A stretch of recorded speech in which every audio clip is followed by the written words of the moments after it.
Durante siglos, Roma se había desangrado en guerras internas, donde generales enfrentaban a sus propios compatriotas por el poder. Ahora, por fin, la tormenta final se alzaba: 2 hombres, 2 legados y una única oportunidad de gobernar el mundo romano. Octavio, heredero de César, buscaba imponer orden y disciplina bajo un nuevo régimen.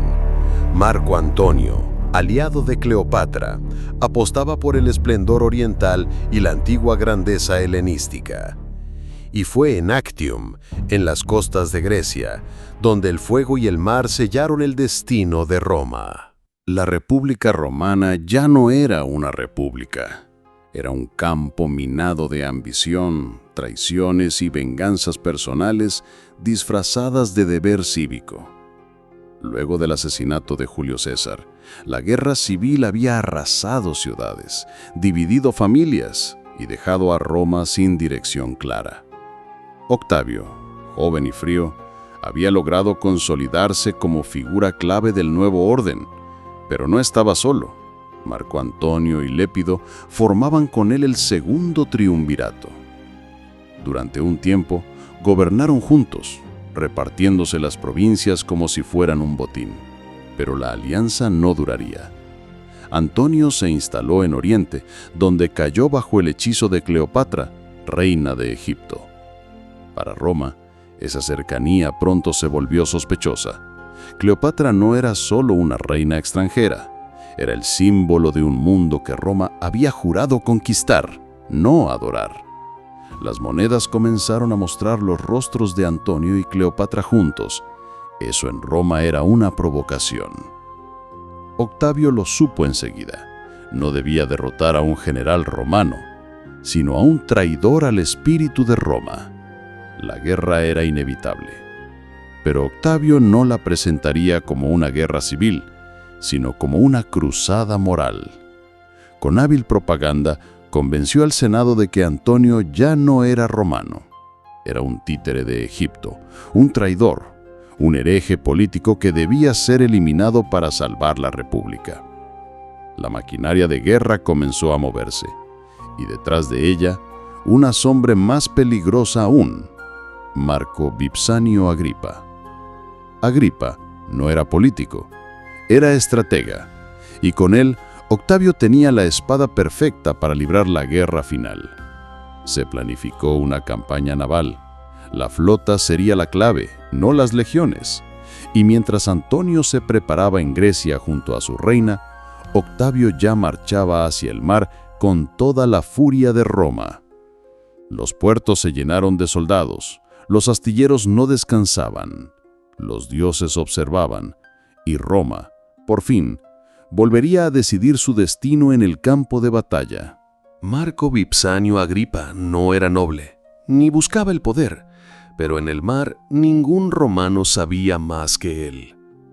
Mientras Octavio organizaba la política en Roma, Agripa tejía la red que encajonaría a Marco Antonio en Grecia.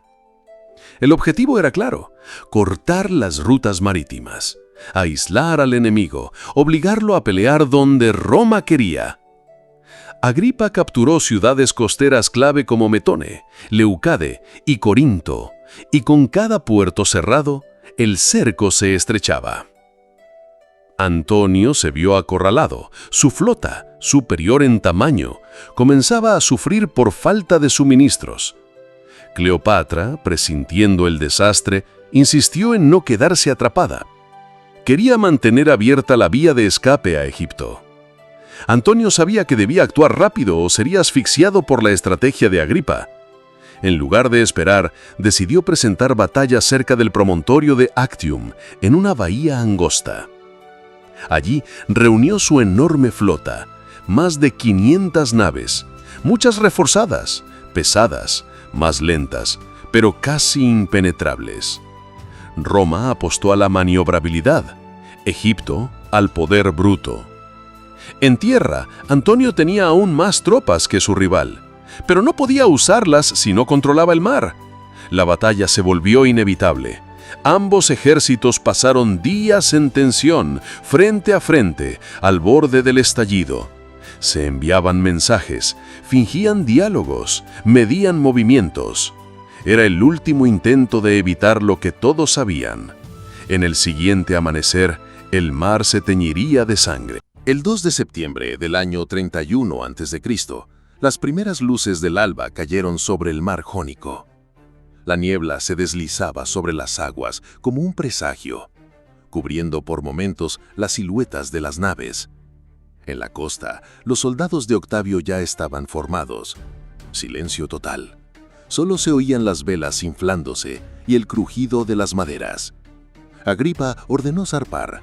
Su flota se desplegó en forma de media luna, rodeando el estrecho. Del otro lado, Antonio organizaba su línea defensiva, con las grandes naves egipcias y grecorromanas en el centro. Cleopatra, con su escuadra, quedó en retaguardia. Su galera real era la más veloz, brillante de oro y púrpura. La batalla comenzó con intercambios de proyectiles, flechas incendiarias, catapultas ligeras y lanzas desde plataformas elevadas. Pero pronto la lucha se volvió cuerpo a cuerpo. Abordajes, choques de espolones, incendios. Los barcos de Antonio eran grandes, pero difíciles de maniobrar. Las naves de Octavio, más pequeñas, atacaban en escuadrones rápidos, golpeando los flancos y desapareciendo. Agripa ejecutaba su estrategia como una danza letal: aislar, rodear, quebrar. Poco a poco, el orden en la flota de Antonio comenzó a romperse. Cleopatra observaba desde lejos. Su nave aún no se movía. Y entonces ocurrió lo inesperado. La reina viró su embarcación, alzó velas y huyó hacia Egipto. La retirada de Cleopatra rompió el equilibrio moral de la batalla. Marco Antonio, al verla huir, creyó que todo estaba perdido. En un gesto desesperado, abandonó el centro de mando y partió tras ella, dejando a su flota sin dirección. Los capitanes que quedaban intentaron resistir, pero ya no había cohesión. Las naves de Agripa comenzaron a penetrar el centro enemigo, incendiando, embistiendo, dividiendo la formación en islas aisladas. El mar se llenó de humo, gritos, fragmentos de mástiles y cuerpos flotando. Los soldados romanos de Octavio peleaban como si fueran legión en tierra firme, formados, ordenados, letales. El enemigo, aunque más numeroso, combatía ya sin esperanza. Muchas tripulaciones de Antonio, al ver la bandera real huir, se rindieron sin resistir. Otras, más leales, lucharon hasta que sus barcos ardieron y se hundieron con ellos a bordo. Los ingenieros de Agripa utilizaron garfos mecánicos para atrapar galeras enemigas y vaciarlas de tripulación. Fue una masacre metódica, ejecutada con precisión quirúrgica. Horas después, lo que quedaba de la flota de Marco Antonio ardía o huía sin rumbo.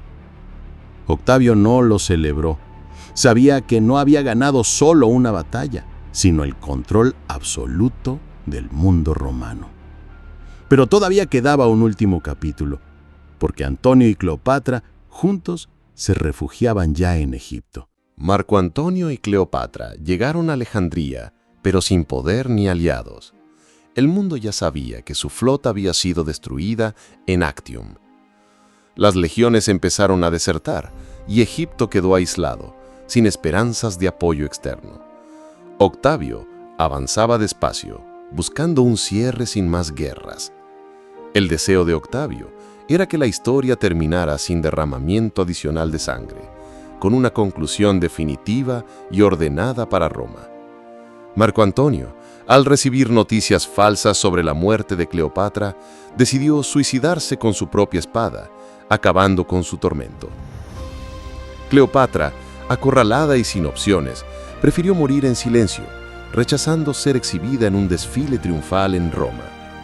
Los relatos antiguos cuentan que usó veneno o una serpiente para poner fin a su vida, marcando el fin de una era. Cuando Octavio entró en Alejandría no encontró resistencia, solo ruinas y ecos de un poder que se extinguía. La batalla de Actium no fue solo un enfrentamiento militar, sino la amputación del antiguo orden republicano. Con sus rivales muertos, Octavio regresó a Roma como restaurador del orden, no solo un dictador.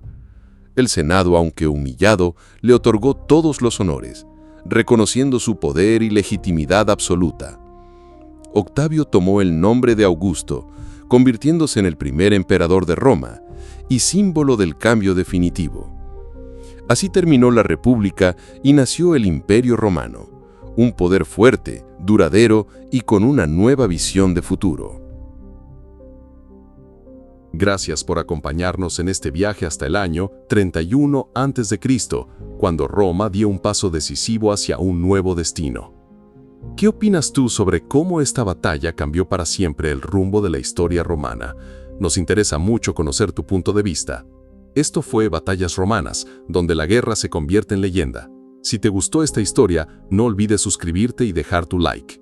Cada día subimos una nueva batalla romana, contada como nunca antes. Y ahora sí, nos despedimos. Hasta pronto, generales. Nos vemos en el próximo combate.